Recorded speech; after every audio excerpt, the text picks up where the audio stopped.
This is Cam Luring. And he has the best two-handed backhand dink I have ever seen. He hits shots that make me go, oh my gosh. And at other times, all I can do is just smile at the brilliance of it. So while we were preparing for a tournament, I asked Cam to teach me this shot. Not just so I could learn it, but so you could too. And stick around until the end, because you're gonna see some of the best points from our training, including a few insane rallies against other top pros.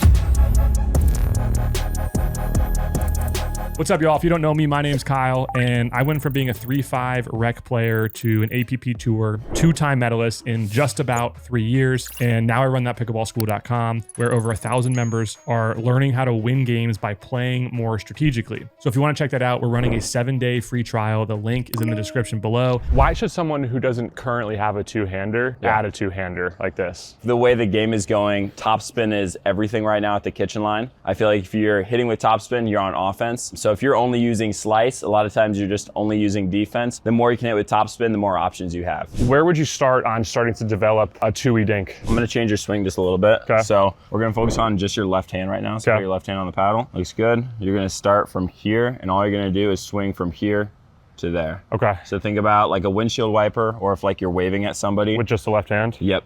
Yep, that's pretty much exactly what you're doing, just that right there. I'm not really swinging, I'm just... Correct, yeah, just use the wrist, just brush up and over. So the first teaching point as you're thinking about developing your Twoey is to start with one hand on the paddle and just hit cross-court dinks with that one hand. And as you can see, it's kind of hard. I'm not good at it yet. My shots are all over the place, which led me to ask this question to Cam. I should be doing this how my left hand will be gripped when I actually do the Twoey, not down. Yeah, so yeah, my right hand is just in like a continental grip, so people call it a handshake grip. My left hand, I'm pretty much just throwing on like the throat of the paddle, and then I put my index finger actually on the paddle. But outside of that, I'm making sure that my hand is as high up as I can. So when you add on your right hand, your left hand's still gonna be doing like 85% of the work. When I hit my two-handed backhand, I have a very strong grip with my left hand. What would you rate it? Because people always ask this, like out of 10, how much? I would say out of 10, I'm probably at like an 8 or a 9. So I'm gonna have you add on your right hand now. So we're gonna keep the swing the exact same. The left hand's still gonna be doing majority of the work. The right hand's pretty much just there for stability. Okay. So hang on to the paddle. Yep. You're gonna be swinging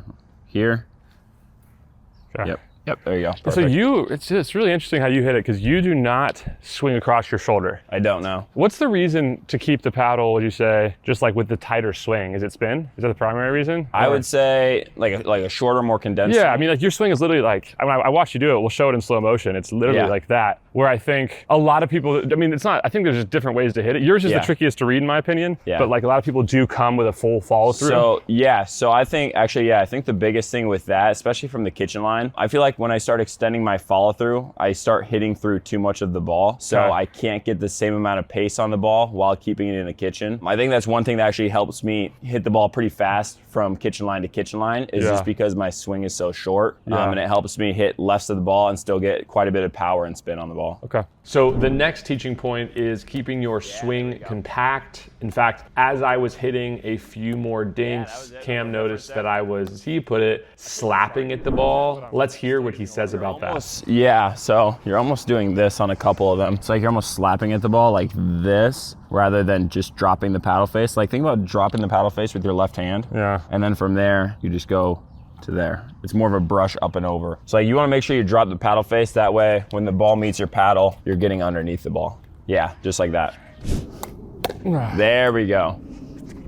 Okay, so those last three were a lot better. You were holding your paddle longer. Sometimes you're starting your swing too early, and then that's when you're mishitting the ball. Think about letting the ball meet your paddle. And you're saying ball meet your paddle, like let the ball travel. So that's the biggest reason why you want your paddle face dropped, is because from here, you're already underneath the ball. So you don't have to add any more swing to it. You can just literally wait for the ball to meet your paddle. Got it. When you're here, when your starting swing is here, you need to do a lot more before the swing. That way you're still getting underneath the ball. That's why like James Ignatowicz just putting his butt on the ground. Yeah, exactly. Yeah. All right, here we go, same thing. So the next two teaching points are to make sure you drop your paddle tip more towards the ground and to make sure you wait longer than you think to contact the ball. It's been a big problem for me. I'm hitting the ball on the rise too much rather than waiting longer for the ball to hit its peak before I make contact with it. When it goes well, it feels good. It feels good, right? Yeah. Also, yeah, with that, when you're dropping the paddle face, you can just be a lot more deceptive. If if you're constantly like here with your paddle, more horizontal, it's like it's a lot, from my angle, it's a lot easier to read. Yeah. If we're going cross court and I have my paddle face like this, I mean, right away it looks like I'm going middle or sideline. Yeah. And all I'm doing is I can still just carve around the ball and get it cross court. Okay. What's the footwork like? Do you have a more beginner player who's trying to learn this and they're just focusing on this up here? Yep. Talk about the feet for a second. If you're hitting a little bit more of an aggressive ball to me, I'll probably stay more squared towards the net. I just want to make sure that the ball is staying in between my 2 feet. So your feet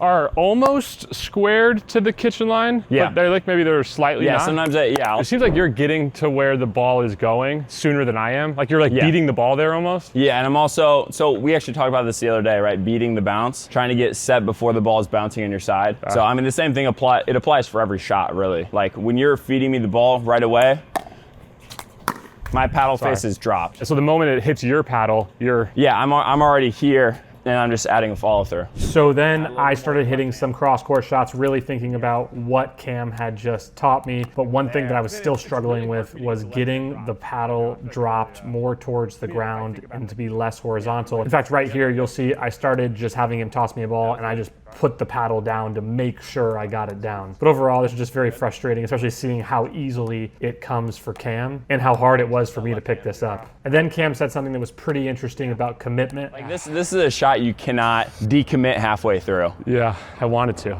Yeah, that's when the ball sails and it flies. Then after this, Cam wanted me to experiment with hitting speed ups off the bounce. So he described that I was gonna hit 2 dinks and then 1 speed up. And you'll see right here that it was actually going pretty well. I was starting to get the hang of it. More spin. Yeah, more spin, go for it. There, speed up.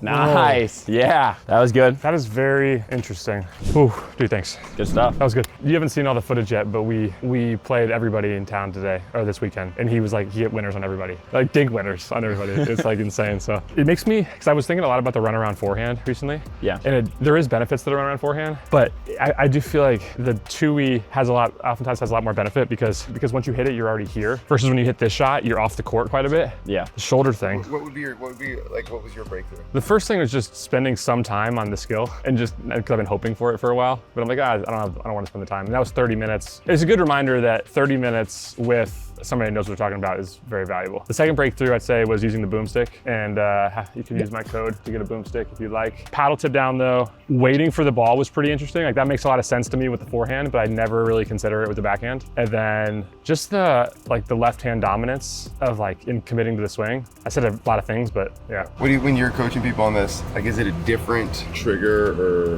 breakthrough or focus point for everybody, or is there one thing that everybody just is like, oh, that's the thing we did? That's actually kind of funny. No, honestly, usually it's the same thing. Usually once I actually show them the swing really quickly, the biggest thing that's the breakthrough for them is letting the ball meet the paddle. I find that with just about anybody. But yeah, I think the 2 biggest things just for the Twoey is just making sure that you are dropping the paddle face. That way you can get underneath the ball and help disguise your shot. And then second thing is letting the ball meet your paddle to just brush up and over. Yeah, I can't wait to give you a lesson on this. That's how you gotta get your shoulder turn, man.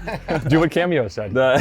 Yeah, the shoulder turn is just honestly more for disguise. I pretty much only use that if it is a dead dink and I have plenty of time. Outside of that, if you hit a pretty aggressive dink to me, I'm not gonna turn my shoulders as much. On your speed ups, I was finding it really helpful to get a little shoulder torque on the speed up. And not even from a disguise standpoint, it just felt easier to hit it with more spin. Yeah. I feel like, I don't know if, do you do that? Or, I mean, you're so good at the natural motion. Do you do your shoulder turn if you don't need to necessarily? The only time I do a really aggressive shoulder turn is if I'm almost on the run. So if you pull me out wide and get me on my back foot, so I'm back here, I'm turning the shoulders a lot. So from here, it's I'm opening as I swing, kind of falling back. I don't recommend trying that, but yeah, that's how we'll end the video.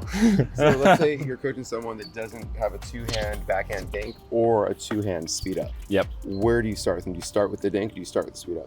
I start with the dink. Okay. And kind of honestly how we started, I would say go 5 minutes just with their left hand, and then add on the right hand and use both. Because I think with Kyle, even, we were talking about this a couple days ago, I could tell right away you were using a lot of your right hand. So I think just putting the paddle in your left hand just for 5 minutes and then using both can help you really feel a difference between using your left versus right. Cool. Thanks to Cam Lering for coming and teaching us all about the Twoey Dink. Here's where you can follow him at all of his accounts. Make sure to subscribe to his channel because he just started and he really needs the help.